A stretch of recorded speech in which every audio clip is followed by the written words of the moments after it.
Jadi menyebut semua bertanggung jawab. Gini Rob, itu, saya mau bela dia. Nggak ada lu bela dia tuh. Dia mesti pertanggungjawaban kalimatnya. Semua kita saya tidak bertanggung jawab atas kejahatan ini. Di mana tanggung jawab saya? Nggak ada. Baik, silakan kita kasih kesempatan kepada Pak Rahmat untuk kita menjelaskan. bertanggung jawab terhadap proses demokrasi yang ada Jangan di pakai Republik. kita, you itu. Iya, salah satunya saya. Bukan salah satu, cuma Warga itu. negara, semua warga negara. Kalau bilang salah satu berarti 1, 2, 1, 2, 3. Semua warga negara. Tidak ada warga negara yang beroposisi tidak bertanggung jawab atas kejahatan Jokowi. Masa kita bertanggung jawab? Gini. Jadi tolong aura ini harus aura menang. Jadi jangan aura Pak. Orang baru lihat quick count belum apa-apa. Quick count itu sama dengan survei. Gua pribadi bangga berada di barisan 01 atau Pak Anies Baswedan. Selamat buat Prabowo Gibran. Seneng banget bisa menang 1 putaran. Halo guys, assalamualaikum warahmatullahi wabarakatuh. Apa kabar kalian semua guys? Semoga dalam keadaan sehat, dilancarkan rezekinya, lancar juga segala urusannya guys. Amin ya robbal alamin. Oke, baiklah langsung saja video kali ini saya ingin melihat bagaimana ya tanggapan para netizen seusai pemilu ini ya guys. Hasil quick count sudah keluar ya. Dan dari hasil quick count ini pemenangnya Prabowo Gibran 1 putaran ya dari hasil quick count. Tapi kita tidak boleh menyerah. Kita terus kawal pemilu ini. Jika ada kejanggalan kita suarakan ya. Demi pemilu yang bersih ya, pemilu yang menghasilkan pemimpin yang dari hasil yang benar-benar demokratis begitu ya. Tapi seperti kita tahu memang dari awal sudah tidak demokratis ya, dari mulai putusan MK yang meloloskan Gibran ya guys. Tapi tetap kita kawal ya guys. Namun sebelum itu, malam tadi ada perdebatan menarik guys, antara Rocky Gerung dengan Ketua Bawaslu, yaitu seru sekali guys, di mana Ketua Bawaslu ini sempat diskakman oleh Rocky Gerung ya guys, sampai pucat mukanya guys. Kita tonton sama-sama yang berikut ini ya. Kalau misalnya ada permasalahan, pasti setiap pesta demokrasi ada permasalahan. Dan kemudian jangan terlalu dibebankan juga ini kepada KPU dan Bawaslu. Ini terhadap sistem politik kita. Menurut Anda siapa yang paling bertanggung jawab terhadap sistem politik kita? Semua kita bertanggung jawab. Baik pemerintah, DPR. Semua maksudnya? Ya, pemerintah, DPR. BEM UI. Iya, dari sini perdebatan dimulai guys. Kita tonton terus ya, seru sekali ya guys. Ikut bertanggung jawab. Apakah Rektor Universitas? Iya, ikut bertanggung jawab. Iya. Di mana pertanggung jawab? Makanya mereka berbicara. Bahwa ketika ada masalah mereka berbicara. Bukan, dari awal justru dia bertanggung jawab tentang kejahatan. Ya, itu hak kebebasan berbicara, iya, tapi kalau dibilang semua bertanggung jawab, memangnya anggota DPR atau Bawaslu diverifikasi oleh BEM? Kan enggak?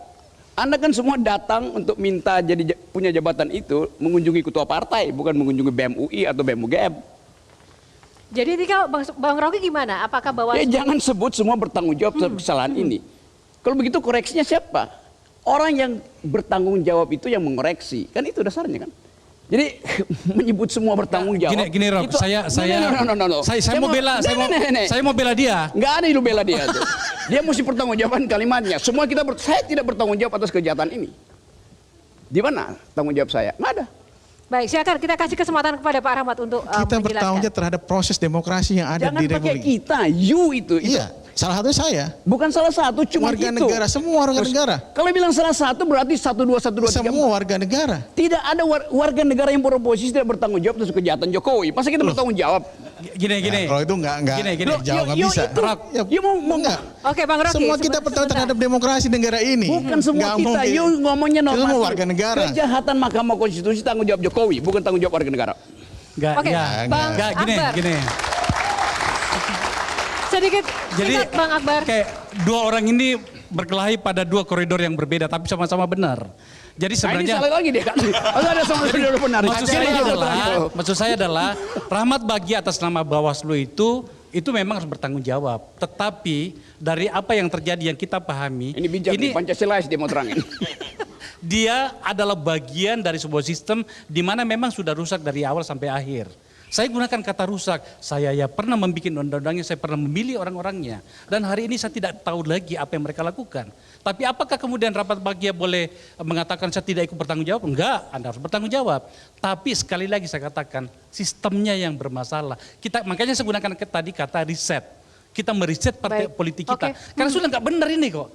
Saya sudah tidak mengenal lagi. Nanti anakku ketika dia akan menjadi politisi harus mengenal ketua umum partai ini. Sudah salah dari awal. Harus berkenalan dengan nanti ponakannya Om Rahmat Bagja. Supaya diperhatikan. Sudah nggak benar. Jadi intinya sekarang kita ingin mendengarkan pada malam ini Pak Rahmat Bagja seperti apa sih komitmen Bawaslu ya untuk bisa siap bertanggung jawab dengan fungsi dan tugas yang memang sudah diemban dan sudah ditetapkan di Bawaslu. Fungsi pengawasan seluruh tahapan pemilu. Ini ada komitmen. Komitmennya jelas. Ya. Apa yang terjadi pelanggaran kita akan tindak lanjuti. Sejauh mana kita bisa percaya bahwa Bawaslu akan benar-benar netral dan jurdil? Ya silahkan dinilai. Saya kemudian tidak bisa memuaskan semua, kami tidak bisa memuaskan semua dari sini. Jika kemudian tiba-tiba alat buktinya kurang cukup, kemudian saksinya menghilang, dan itu akan terjadi permasalahan pada saat pembuktian. Satu, itu masalah teknisnya. Kemudian kalau misalnya dianggap bermasalah, ada jalan keluarnya. Misalnya kami tidak profesional, ada namanya Dewan Kehormatan Penyelenggara Pemilu. Silakan, itu ada. Nah, pasti diprotes lagi. Ya silakan, kalau sudah tidak percaya dengan itu, ya silakan saja. Bang Rocky bagian dari distrust to government atau silakan. Ada dua pihak, trust to government atau distrust to government. Tapi ingat, sistem Eropa kontinental kita mengatakan bahwa trust to government. Government bukan presiden, tapi semua lembaga negara. Bagja, ini yang saya maksud, you bilang aja. Ini kesalahan bukan pada semua warga negara. Kan you bilang tadi semua kita bersalah. Baik. Bukan tanggung jawab, bukan bersalah, Iya, enak aja. bertanggung jawab karena statement yang dilihat. Gini. Dalam hukum jelas. Kalau statement saya bilang semua kita bertanggung jawab terhadap proses demokrasi. Bukan kalau kemudian dianggap sebagai kejahatan demokrasi, beda lagi. Perspektifnya jangan dibalik-balik. Kejahatan pemilu itu tanggung jawab penyelenggara pemilu, bukan tanggung jawab warga negara. Oke, baik, terima kasih. Terima kasih. Pak, boleh untuk closing statement saja Pak, apa saran dan juga mungkin masukan ada proses yang masih berjalan, namanya manual berjenjang. Ya, nanti bilang sangat teknis, tapi ini harus dijelaskan kepada masyarakat. Kita harus pelototin dalam yang namanya manual berjenjang. Ini akan dipakai nanti oleh Mbak Oki dan kawan-kawan. Nah, kalau ada sistem yang rusak, kalau misalnya ada pembacaan yang bermasalah, dilaporkan, ada perbaikan nanti. Itulah sistem itu berkembang selalu. Jadi jangan sampai ada masalah, ini masalahnya di 200.000 TPS, laporan teman-teman KPU. Dari 380.000 TPS, masalah image dan lain-lain. Nah, yang 2.000 ini kita perbaiki, bukan kemudian 380.000 kita hancurkan semua. Nggak bisa seperti itu. Ini negara ini harus berjalan, proses demokrasi berjalan. Ketika demokrasi stop, maka seluruhnya bermasalah menurut saya. Terima kasih. Tepuk tangan untuk Ketua Bawaslu kita.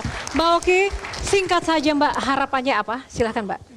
Iya, tentu tadi sistem bisa lebih baik dan tidak ada penggelembungan suara yang tiba-tiba begitu membuat kita menjadi cemas, dan juga berharap agar KPU sendiri bisa menyelesaikan masalah-masalah pemilihan di luar negeri, terutama kan ada pisah di luar negeri, seperti misalnya Kuala Lumpur perlu ada PSU untuk KSK dan posnya.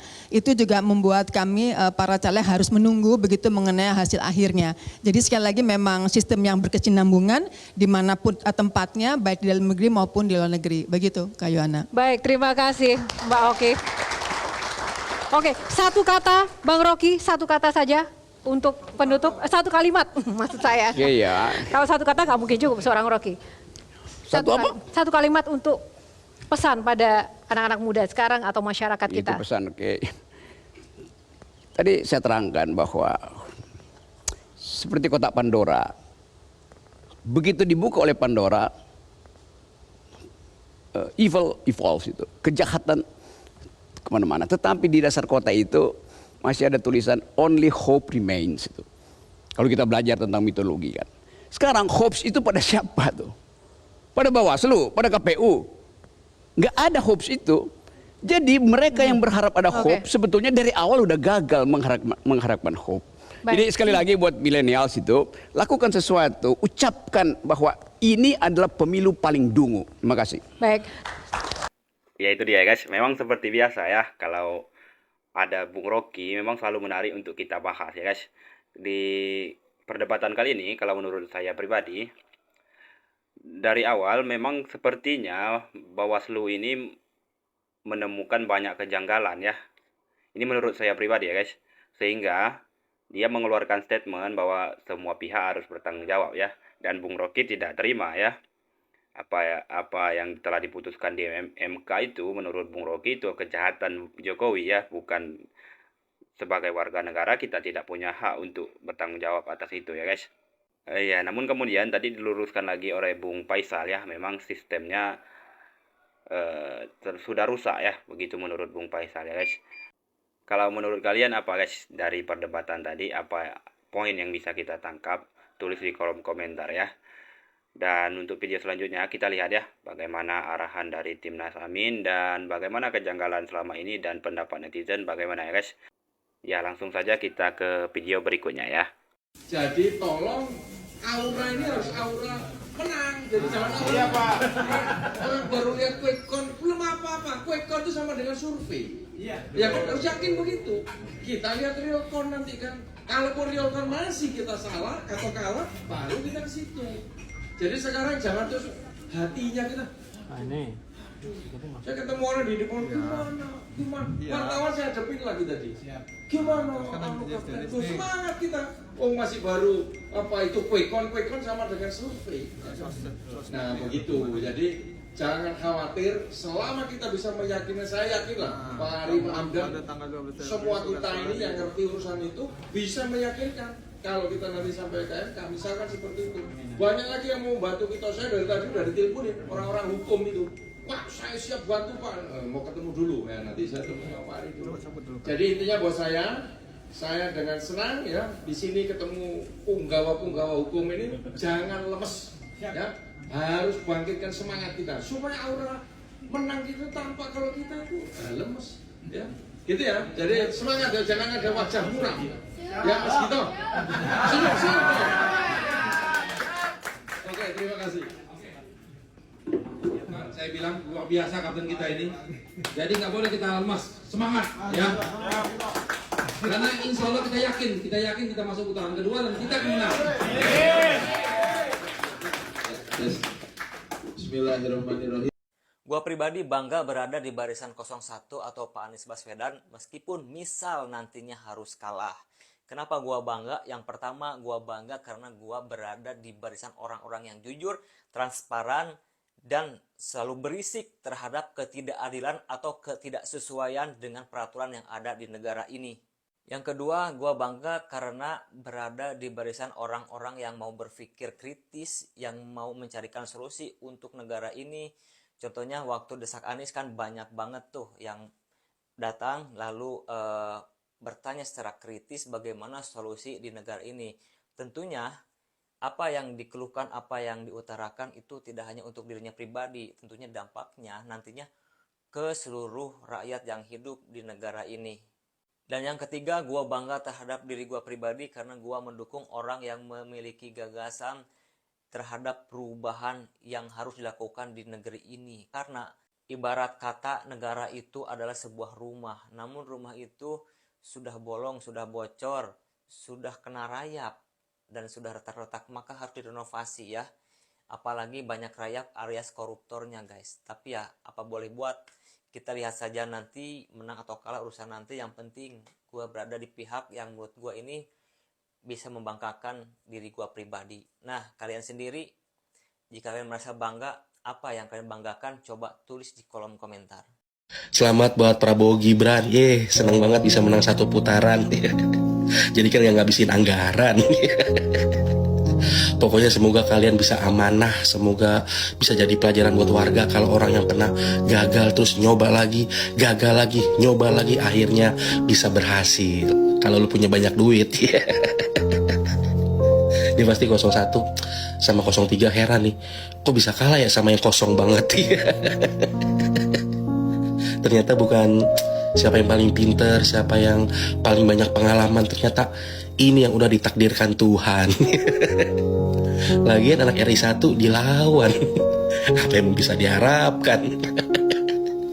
Udah 01, 02, 03 gak usah kaget. Yang harusnya kaget mah Komeng. Dia pasti bilang tuh, kok gue bisa menang ya? Kampanye jarang menang, keren. Kayaknya rakyat emang udah capek banget sama dewan yang suka ngelawak, dan makanya dipilih pelawak beneran.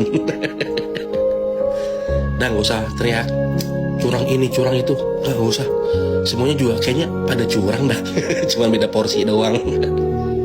Dah, gak usah merasa paling suci, gak usah merasa terzolimi. Udah, langsung dilantik dah, biar cepet beres. Biar gak usah ribut-ribut gitu. Gue juga pengen makan gratis ini. Halo, ibu-ibu pendukung 02. Janji ya, kalau Pak Bowo jadi presiden, jangan ngeluh. Kalau pajak naik, sembako mahal, gas mahal, listrik naik, sekolah mahal, ya. Jagain aja depan suami. Oke guys? Oke guys? Buat temen gue yang ngeledekin kalau 01 itu jadi gembel karena posisi suaranya kalah, ingat ya, nanti kalau seumpama beras mahal, minyak mahal, BBM naik, pajak naik, terus kalian mengeluh-ngeluh cerita di depan gue mau minjem 100, gue tinggal bilang sorry yuk mamam tuh. Iya. Masyarakat bilang ayam saya saja tidak mau makan nih beras, saking jeleknya. Makanan anabul saya aja lebih mahal, apalagi kucing saya makanan Whiskas, import dari luar negeri. Masa rakyatnya sendiri makanannya lebih rendah nilainya daripada kucing dan anabul. Mari kita hitung. Katanya anggaran itu satu orang $1, 15.000 rupiah. Korupsi jadi 11.000. Iki ya, ini susu iki ya, saya beli supermarket iki ya. Ini 20.000 segini. Ini berapa ini ya? Ting dah, subraha ininya. Pokoknya seletik pisan. Nah, ini letik. Lo mau kasih minum cucu anak lo itu berapa mili sekian kali kiri, letik banget gitu kan? Ini 20.000. Kalau dikasih sedikit begini udah 5.000 lah, seginilah berapa mililiter. Telur udah berapa? 1. 2.000 kali nggak berapa, 3.000 nanti naik juga inflasi nggak jelas. Terus nasi nih, nasi nih, beras nih. Beras. Belum ayam. Belum sayur. 11.000 dapat apa? Gue bingung loh cara ngitung-ngitungnya itu. Tapi saya dukung sih. Saya sebenarnya pengen penasaran ya. Saya mau itu Pak Encok itu jadi. Supaya saya hanya penasaran tentang menu makan siang gratis ini. Dan menurut saya kalau harganya 11.000 sehari ya. Belum juga awalnya kan pasti minggu pertama. Nasinya pulen, enak, harum. Seperti di depan warung itu saya itu. Di rumah saya beli minggu pertama enak banget tuh ya nasi padangnya. Nasinya itu wangi, putih, pulen. Habis 3 minggu ada batunya di dalam. Gue lempar itu ke Anabul. Gue kasih aja ke Anabul si beras itu dengan berbatu-batu ria itu. Dan saya pengen sih, dan juga karena saya punya staff kan. Staff kemarin saya itu kan dapat juga bingkisan sembako dari Pak Encok. Mereka bilang, aku dapat bingkisan dari Pak Encok. Gitu kan, girang gitu kan. Ya sudah, dan mati gue, lo kan terima itu bingkis dari Pak Encok sembako dan cepet 100.000. Lo habis kerja sama gue makan siang, lo sana sama Pak Encok. Ngapain gue kasih makan siang gratis? Kamu kan tergolong kismin, tidak mampu. Buktinya kamu dapat ya. Jadi sangat menolong saya ya. Jadi makan siang itu saya tidak perlu menyediakan makan siang bagi staf saya, usaha saya. Tapi mereka bisa antri nanti dan Pak Encok akan kasih makan siang gratis. Tapi saya takut juga sih nanti takutnya mereka kena stunting malah dengan modal 11.000. Mungkin kasih apa? Nasi batu atau mungkin nasi plastik itu kan. Terus susunya susu apa itu ya? Susu dari India. Takutnya susu anabul atau susu kucing atau mungkin susu kaleng itu loh, yang apa sih, yang tetarik-tetarik itu, nanti diabetes kalian rame-rame, karena itu gulanya tinggi. Jadi saya itu bingung antara saya relakan staf saya itu nanti antri makan saya gratis, tapi kalau mereka sakit gue yang puyang, gantiin mereka gimana? Karena kayaknya nih program makan siang gratis supaya semua rame-rame kena stunting deh. 11.000 rupiah. Hari gini lo makan apa? Parkir aja 4.000. 2 jam 8.000. Lo kencing berak aja 2.000.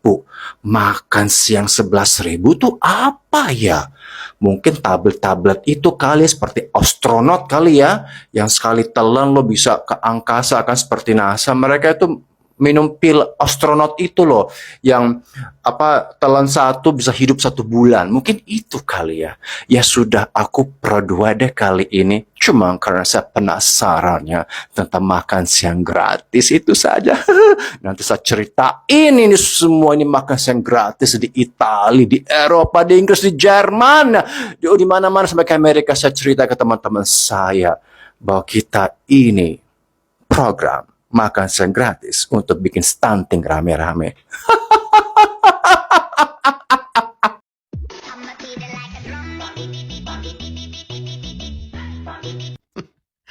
Contoh konten kreator yang nggak mutu dan nggak mendidik. Ini nih yang begini nih, ini ya. Cuman ngelihat sepintas, terus langsung udah keluar-keluar.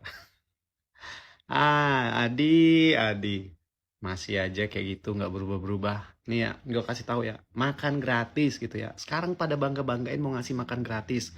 Lah, berarti selama 10 tahun pemerintahan Pak Jokowi tidak berhasil ya memberikan gizi baik pada anak-anak. Dan selama pemerintahan Pak Jokowi dan Pak Prabowo ada di situ, kenapa dia tidak melakukan itu?